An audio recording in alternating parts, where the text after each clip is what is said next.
Yung may mga pasok ko, bumalik na sa school.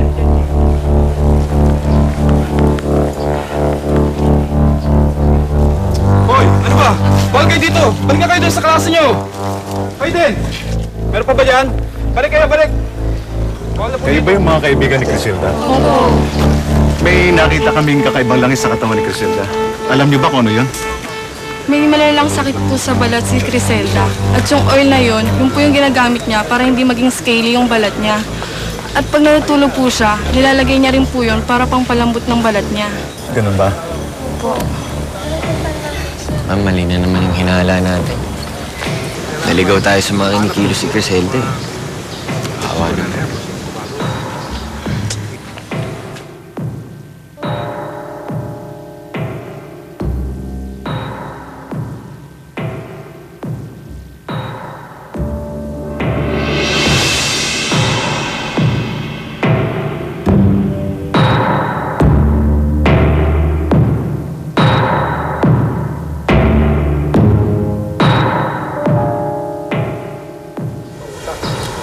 Lalaki ang manananggal. Grabe, sarap naman ito. Baka pwedeng hati na lang kami.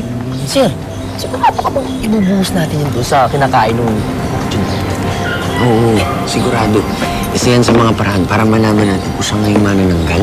I mean, seriously, how can we actually overlook at it na hindi lang pala babae pwede maging manananggal, kundi pati yung nakakakatarin. Gosh, hello ma'am. Kaya nga diba, manananggal kasi manananggal. Kasi kung babae yan, manananggal. Baho naman ininga mo sa baho. Oo nga. Alam mo, Boji, kung ibebenta yung utak mo, nako naman, ang taas siguro ng presyo niya. Talaga? Oo naman. Lightly in use. Lightly used? Lightly. Ikaw rin eh. Sorry na ha. Lightly. Ay.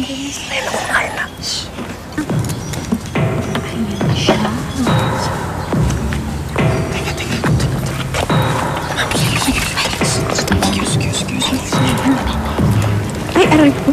Ano?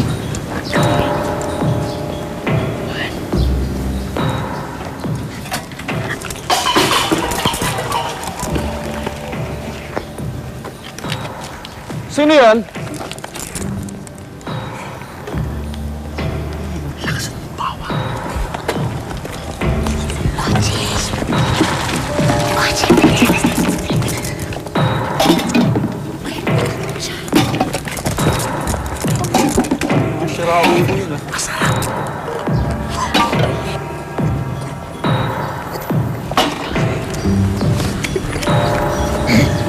Si Raul yung pinagtitripan niya yata ako.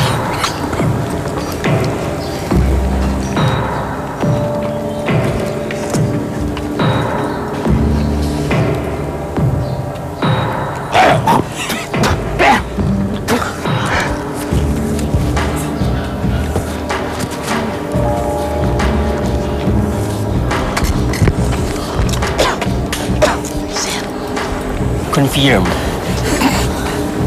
Ikaw ang confirm. Sabi ko na nga ba? Sabi ko na nga ba? May pruweba na tayo. Kaya sir. Sayang yun. Hoy! Nilagyan mo na ng ano?